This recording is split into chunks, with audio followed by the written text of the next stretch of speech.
So what's going on, YouTube? We're gonna get into a really cool video today. I have it routed. I just bought an MPCX. It's right behind me here.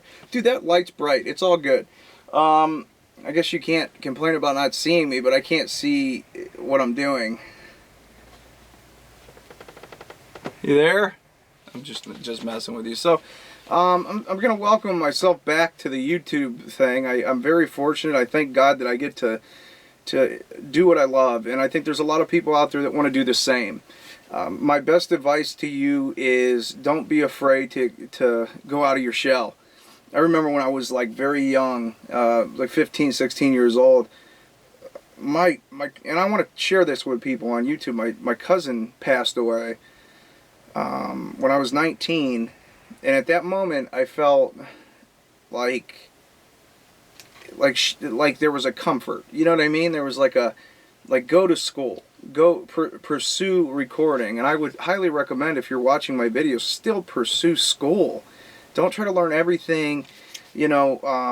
It is good if you have the money, that's great. If not, you know, do all you can research wise and things, but recording school it did show me seek and destroy, EQ, compression, dynamics, using multiple effects, time-based effects, things like that. It didn't really teach me much about what I should buy, you know, what processor to use, what EQ to use. It doesn't matter. One of the things that was taught to me was you can get great results. Dumping money at something doesn't provide high fidelity records. High-end equipment usually equates with high fidelity records, but I would rather take a cheap sounding recording with a great musician than a great sounding recording with a horrible musician. What's really crazy about that, though, is most of the time the great recording comes about from the great musician. Sound works in a way where if it sounds good while you're playing it, and when you capture it and you do some nice refining and editing to it, which I'm going to show you today, it comes out great. Like it always does. Like I was just over at my friend's.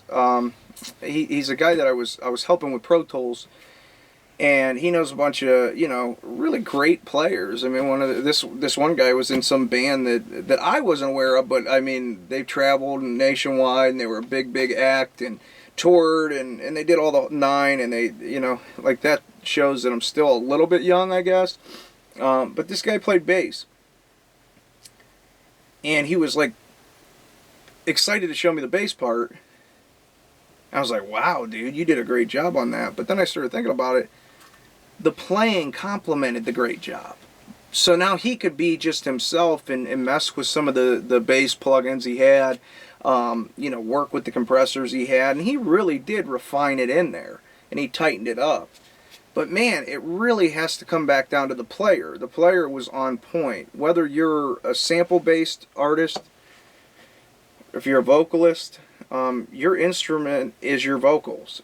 Your vocal is an instrument, and if you start thinking about it like that, you'll start to take this a lot more serious. I have, in the last few years, I've realized that there's a lot of people that really aren't seeking mastering. They're seeking production. They're not seeking mixing. They're seeking editing. You know what I mean? Like, they want editing and things in the Pro Tools session taken care of, where if you can do that there, then I can focus on what you're about to see. Now, this is called stem session. What's cool about the MPC, it makes it fun for this video, is this is a stock instrumental that comes with the MPC. Now, I'm going to push play on it. You'll hear it right here. So, you're going to hear it through that camera audio right now, but I'm going to flip it over, and I'm going to let you hear it through the line, so it's just going to feed right into the camera. And I am going to activate some gear that I'll go through and what it does to your sound. So whether you're looking for stem service or you're looking to hear some cool gear, then you're going to get that. We have a Better Maker on the main bus, so you'll hear what it does as far as volume's concerned. We have an API EQ on a bus. We have a 76 from Warm and the DBX. Now, this is what's funny. That, to the hip-hop mix, actually does the most, and it's the least expensive. Isn't that crazy? So these are the two least expensive things in the rack, and to me, they make the biggest difference. So what I mean by that is when you hear the DBX on a kick drum, and then you're going to hear on a parallel the 76. So with a summing module, what's cool with this is I can do that outside the box. I can run the left channel of the summing module with the DBX kick, the right channel of the summing module, the 76, with the same kick, but they're just processed separate. What you got to be very careful of is you don't run into phasing issues, or you cancel it out and then you end up making a worse sounding kick drum. That happens a lot, by the way. So what we're going to do is we're going to go through, and all of the outputs are assigned to 1 and 2 right now. So to set this up, they're all running through the line amp of a Neve. That's my number 1 and 2, but the thing is they're set flat. So what I wanted to show you is, just because you own 2 Neve 1073s, where you get the benefit of a Neve 1073 is by pushing it. So I'm going to start the video like that, and then I'll turn it back down. So you'll hear it go up, and you'll hear like what a line amp does. A lot of times, a lot of the stem jobs we're doing, or the mixing jobs, we'll actually re-record the whole session through the Neves first. Then we have that session, and now we're at a huge advantage image-wise, and it sounds phenomenal. When somebody says, "Hey, I mix in the box," a lot of times, and I hate to be the bearer of bad news, but a lot of times it was re-recorded through a nice line amp, or it was tracked with a nice preamp, or it was, it was taken care of in some way, some shape, or some form. It was recorded on an API or a Neve, and then you'll hear this like really like world-renowned engineer say, "Yeah, I mix in the box all the time." I want you guys to understand something. The benefit of doing this, whether we mix it or you mix it, is just imprinting that on your actual stem is a huge benefit. So without further ado, let me pretty much do what I was just talking to you about, because if you can't hear it, then I could talk all day and you're just going to go, whatever, dude. So what I'm going to do is output 1 and 2 is the Neves, output 3 and 4 is the SSL bus compressor, 5 and 6 is the Warm 273. If you get lost during the video, I'll try to put a caption, because I'll know what I'm tweaking. You know what I mean? I'll know exactly what I'm messing with at the time in the video, so I can tell you what it is I'm working on. The DBX 160A is channel 7, and the 76 is channel 8. Now, in the MPC software, so you guys get a little bit of a look at it, is on the MPC software, let's get in. What's really cool about the MPCs, man, they've come a long way, dude. So you can see where it says that's my program, so I can assign each part of my program to 1, 2, 3, 4, 5, 6, 7, and 8. So during the video, let me get out of the way here, but during the video you're going to see me hitting these over arrows, bringing up the output, switching the output, and so forth.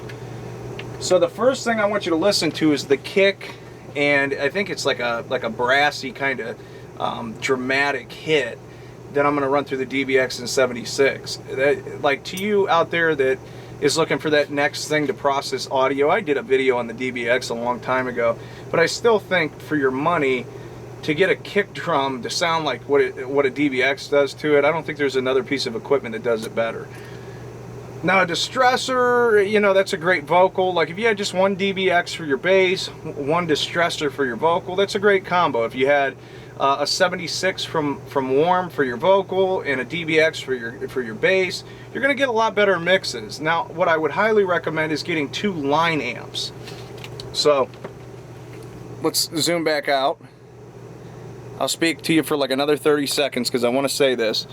But I would definitely get like 2 line amps, like Warm. And a guy asked me, they must be getting paid by Warm. No, we're not getting paid by Warm. What Warm Audio made available was anybody with any budget to be able to get multiple pieces. Like we have another Neve 273 here, which the thing about the WA 273, which is, it's iconic, okay? It's on almost every record that I've ever heard, and if it's not on it, then an SSL or something else is. But the Warm 273 does an amazing job of recreating what that is and capturing the essence of it. So I want to show those are line amps. What we use those for in this is reprocessing, re-recording. So you could have old sessions, okay, right now sitting in your house, and you could actually run out of your interface into those, use the line amp, gain them, like I'll show you here. Watch what happens. I got them all on 1 and 2, and then I'm going to sit back down for 1 second.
Real quick before I started the actual process of stemming it, I wanted you guys to hear that was the Neve. That was the actual 1073. I purchased those about a year ago. Man, that was probably one of the best things I ever bought.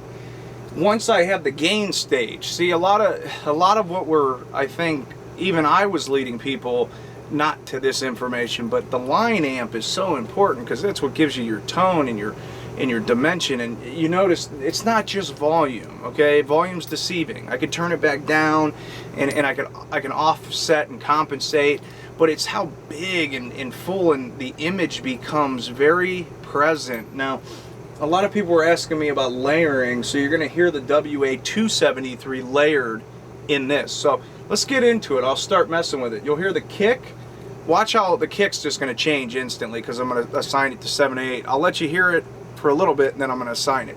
So we'll get a mix going and then I'll talk about what I did. So here we go, man.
In it, man, you were in it like that. That's just a starting point, and then we'd print that.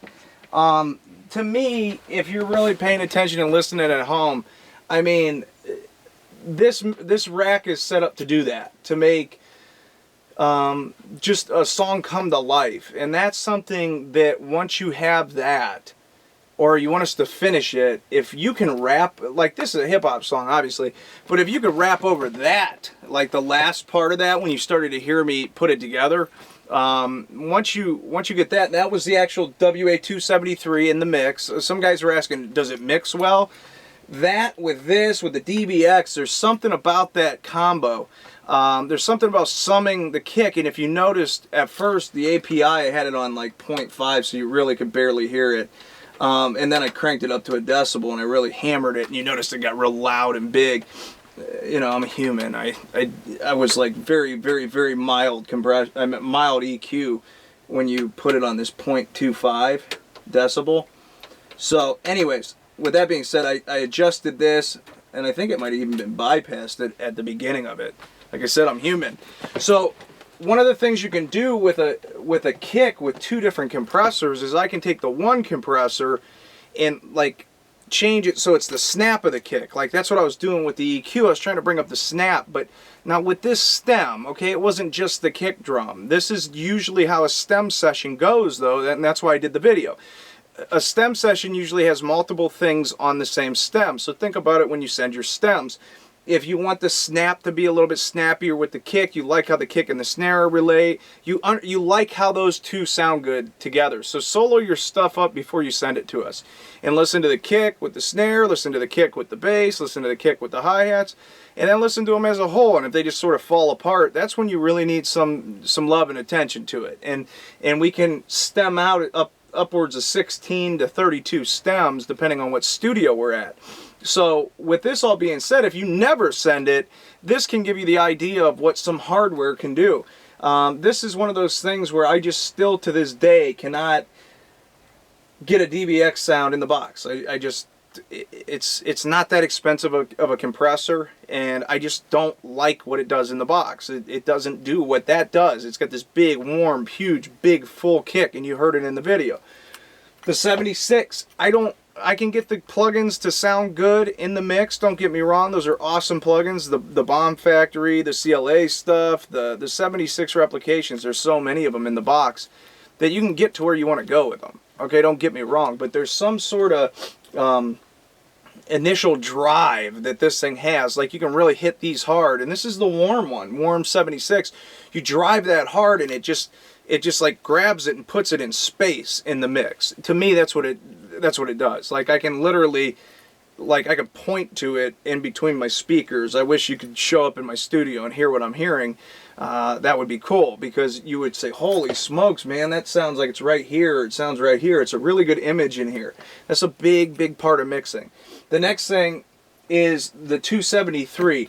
We started to adjust that on the synth. At first I started it on the wrong stem and it sounded bad on the hi-hats, but I wanted to get it on the synth, and then I could use some of the EQ, just shave some of this. What's really cool about a synth, and I'm going to give you a trick here, is if you have two different EQs, you can adjust the one a little bit different than the next, and it gives it a real huge stereo feel. Because if you think about what stereo is the left is different than the right. So either it's off a little bit, like it's just a tiny bit off in time, or if it's way too close in time, it'll start to phase because it'll be crossing exactly at the same points in certain frequency ranges, and it will cancel itself. It's really weird how that works. So what I mean by cancel is you're literally not hearing parts of it, and when somebody says it's phasey, it loses its power. It doesn't have power anymore. It doesn't have energy. So one of the things you can do for synth and backup vocals, background vocals, and a stem, if you did buy something like a 273 or an EQ, is you can EQ the one side a little different than the next, and that's what alters the stereo field. Now in mastering, I don't want to do that. Like, I don't want to change your whole mix. But in a stem session, I can do that. So it opens up the door for that. The next one is the Neve 1073s. Now it was funny when they sent this, it said, "This is real Neve." And I was like, yes, it was like, thank you. And these two, the 1073s, they have an EQ and then they have a compressor. The 2264 compressor, you were hearing that at the beginning of the sound demo where I started to drive that up. And I was making up the gain to compete with the DBX, so you get an image of both. I was doing that as I was doing the video. This rack, this lunchbox, I'm going to be very honest with you. If I wanted to do a whole session, this would sound good on everything. This is the and I'm going to tell you right now, it was expensive. It cost a lot of money. And if you're a musician and you do audio, you understand what Neves cost. I spent up for these, I saved up for them, spent up too. And man, what a great decision I made there. Those are really good at putting things in a mix, and they are that professional sound. You inherit that sound if you send work my way. And we can do the whole session. I just did a song for a gentleman out of New York City where we actually went through with just the Pure 2, cleanest signal path into the Neves, processed, listened to it in context with the mix, and then sent the next stem, and listened to it in context, kept going. So we really used these two Neve channels like a $500,000 board for him, and it saved him a lot of money, and sent it back to him, and he loved it. Had a few revisions we could do in the box. That leaves it open for us, so we can do the work in the box now because it's already processed. And man, it just came out fantastic. We've done that for several artists, and that's their go-to now. Like, they're like, can you do this next time? Can you do this again? Can you do this again? So let's move on.